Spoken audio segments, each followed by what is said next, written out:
Jenna, and today I'm going to be doing the Thank You Next book tag. I was tagged to do this one sometime last year when I was in America by my good friend Grace from G Swizzle Books, and I never got around to it, clearly. There were like a lot of reasons I never got around to it. I was in America, and then I had vocal nodules, and then I just had some issues with filming schedules and motivation, and I could give you a million excuses, but the point is I'm doing it now. I love Ariana Grande. I am a huge Ariana Grande fan. I love all of her music, and just everything about her is amazing in my opinion. So I was really excited to get to finally do this tag, and we are pretty much just gonna jump right in. So question number one, name a book you said thank you next to. So a book that you DNF'd. I have DNF'd, I don't know, maybe like 7 books. Not including like uni books. I've only DNF'd a very small amount of books, and one of them, because I was going back to my old video, my books I DNF video, one of them I've read now, which is crazy. But the book I've chosen for this tag is Air of Fire by Sarah J Maas. I DNF'd this one back when I first started trying to read it, and I haven't gone back to continue reading the series. I want to, but every time I think about the fact that I'm gonna have to read this book, I'm just sort of like,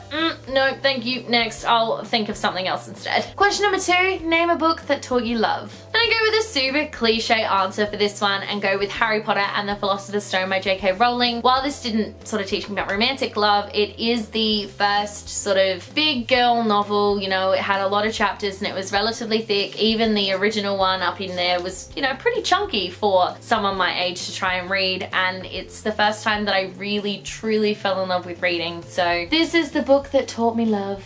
Number 3, name a book that taught you patience. I really struggled with this one. I was gonna try to find a book that like had a really slow beginning and then a really great ending, because that definitely teaches you patience. But instead I have gone with The Invasion by Peter O'Gulan. This is the sequel to The Call and is also the final book in the duology. The reason this one taught me patience is because the release date kept getting pushed back, and I was just sitting there being like, come on, we want the book. Why do you keep doing this to us? And eventually the book obviously came out, and it was well worth the wait. It was a brilliant ending to the series, and I'm glad that it did have that way, because it meant they really took their time with it to make it the best book that it could possibly be. But oh, did that have to teach me patience. Number 4 is to name a book that taught you pain. For this one, I am going with Harry Potter and the Deathly Hallows by J.K. Rowling. This is the first sort of ending to a big series that I had ever read, and it definitely taught me pain. It taught me a lot. Harry's adventure taught me a lot, and even now, all these years later, when I think about the last chapter and I think about everything going on in that book, I just want to start crying because it was so emotional, but in such a good way. I love Harry Potter and the Deathly Hallows, and it definitely taught me all about pain, but it also taught me how to get through it. Number 5 is to name a book that you loved when you first read it, but in hindsight you don't love it quite as much, but it still taught you something really valuable at the time. So for this one, I'm gonna go with The Fault in Our Stars by John Green. I read this one, I don't think it was part of the hype train. I read it just before the film came out, so the hype for it had already kind of started to die down, but was also building up, I guess, because of the film. And I really loved it when I first read it. I cried, I was sobbing rather.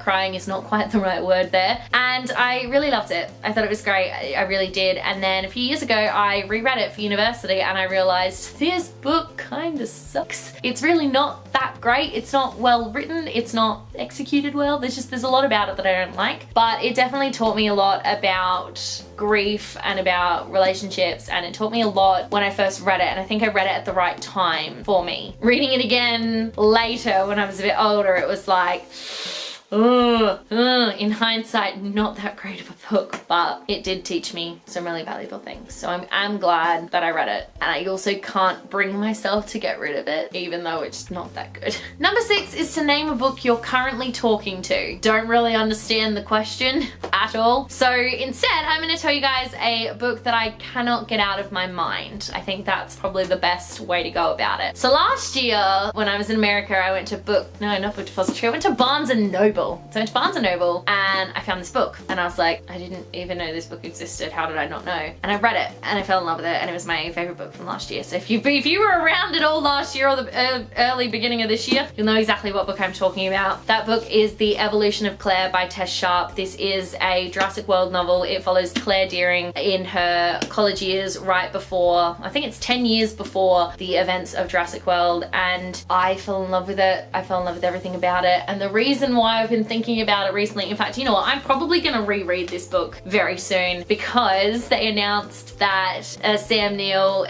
Laura Dern, and Jeff Goldblum were going to be returning to the franchise as Alan Grant, Ellie Sattler, and Ian Malcolm in the third and final Jurassic World movie. So there are a lot of things going on with Jurassic World at the moment that's made me really happy, and it's made me really start to think about this book again. So I am probably going to be rereading this very soon. And also, are they doing another one? Because on Goodreads it's like Jurassic World #1, and I'm like, so we're getting more? Are we getting more of these? Because I would like more of them, please. And number 7 is to name that book that gone last, the book of you, the book that helped you love yourself a little bit more. For me, that book is definitely The Upside of Unrequited by Becky Albertelli. When I read this one, I connected really strongly with the main character in a way that I didn't expect to, and it was a real shock, but like in a really good way, and I loved it. It really made me think a lot about myself and made me reevaluate who I am and all of that fun stuff that you're looking for when you read a novel. You know, you're not just looking to have a good time, no, you're looking for self-discovery. But whether or not I was looking for it, I did find it in this novel, and I absolutely loved it. But there you go, that was the Thank You Next book tag. Thank you so much, G Swizz, for tagging me. I had so much fun, even though I did it like 10 years late. It's fine, we got there in the end. Thank you so much for watching. Let me know in the comment section below your answers to some of these questions, because I would absolutely love to know. If you like this video, be sure to give it a huge thumbs up, and don't forget to subscribe to my channel so you don't miss a thing. Stay random.